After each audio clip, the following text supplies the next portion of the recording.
Mistral AI just added the skills to the API and therefore to the Python SDK, and you will see that there are some interesting ways that you can use a user-friendly UI, such as in Vibe or in Studio, to create, manage, and version your different skills, and then easily reuse them in your favorite coding assistants like Vibe Code CLI or the VS Code extension. Let's have a look at the code. As usual, the first step for us will be to create a Mistral client and pass our API key. And after that, we can start listing the different skills which are available online.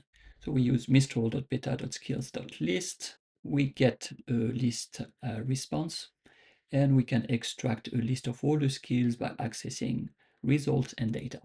We can see here that I've got 4 skills online: Python PEP 8 review, current time, user name skill, and LangChain questions. And of course, I can use the indices to access a specific skill.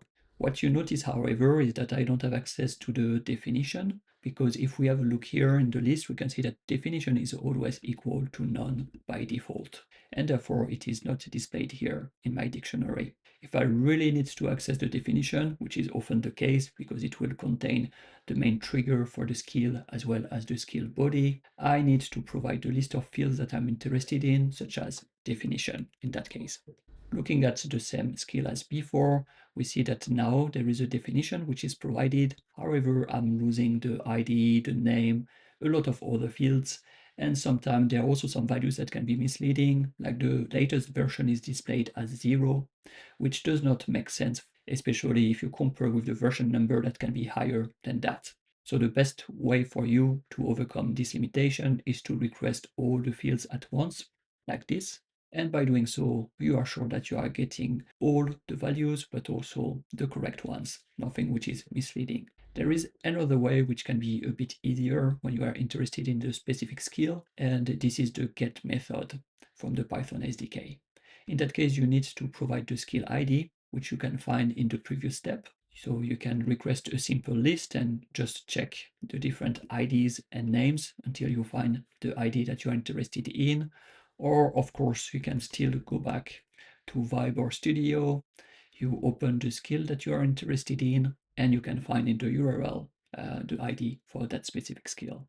In that case, I just chose one of the IDs, and optionally, you can provide an alias that you can also find here. Each version can have this type of tag to define what is this version used for. It can be for development, for production, and a lot of different stages in your software development cycle. I execute this cell and I get my full skill object in return with all the fields correctly populated.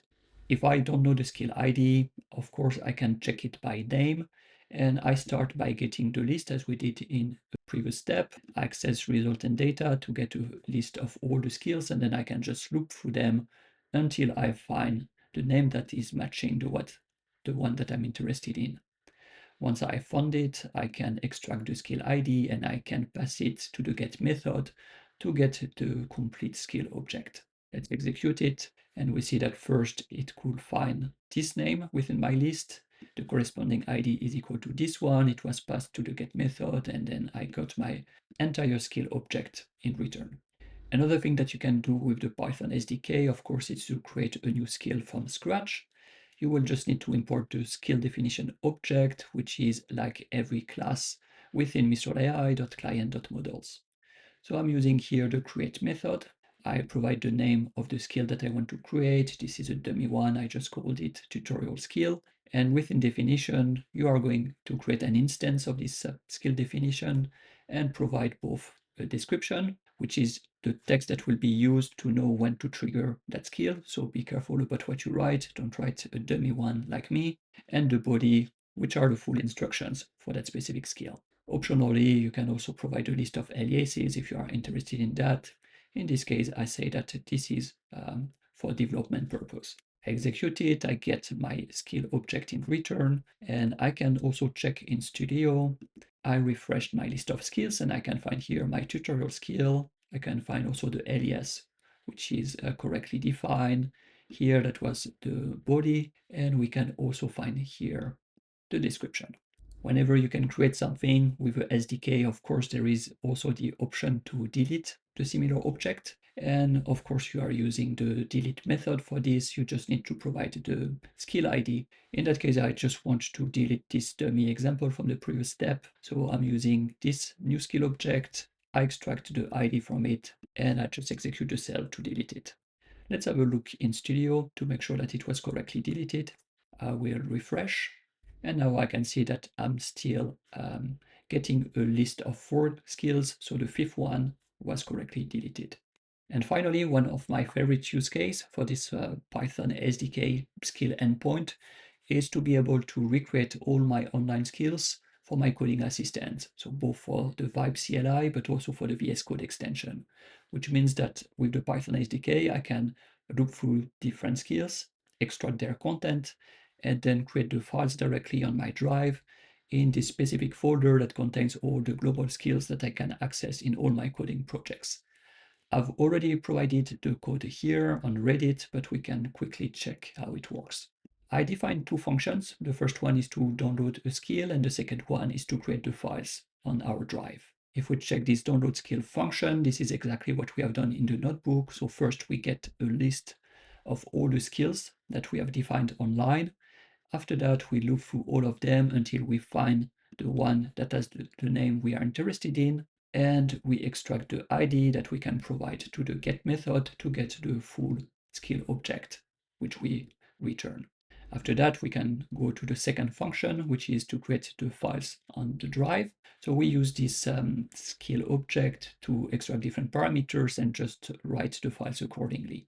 So you can see that in my main skill.md file, I start by providing the name of the skill, skill.name, followed by the description, which is the trigger for the skill, which is nested in definition.description, and finally the full instructions for the body, so definition.body.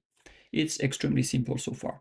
The only small complication is if you've got more than one file, so all the other files apart from skill.md will be by default encoded in base 64, and you can find the content in the raw content key. So the first step is to decode the base 64 content, to save it in the variable content, and after that you can just create your file with this decoded content. Here, this is written how you can use that skill. So let's open a new terminal, and you either write Python or Python 3, depending how you installed Python on your computer, the name of the file, which is transfer skill.py, followed by a space and the name of the skill you want to replicate on your drive. In my case, I will try this Python pep8 review. If I check my drive, I am in this .vibe folder, there is the skills folder, and I can find another directory for my skill, Python pep8 review. If I double click on it, I find this skill.md file, which is the only file for that skill, and I can see that everything was correctly replicated. So far, so good. Let's try with another skill that also contains a script, and this is my username skill. So now I can see that there is a second skill that is created, username skill. And when I open it, I can find both the skill.md file, but also a scripts folder that contains my script.